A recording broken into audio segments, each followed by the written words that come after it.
కొందరు పైకి నవ్వుతూ ఉంటారు. కానీ లోపల మాత్రం గోతులు తవ్వుతూ ఉంటారు.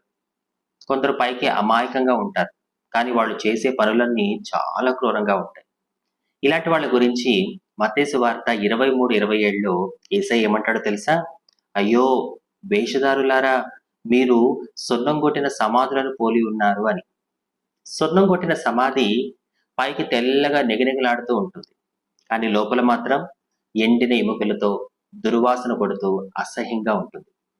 మన చుట్టూ ఉన్న వాళ్ళలో కొంతమంది పైకి బాగానే కనపడతారు. కానీ లోపల మాత్రం అసూయతో, కుళ్ళుతో నిండి ఉంటారు.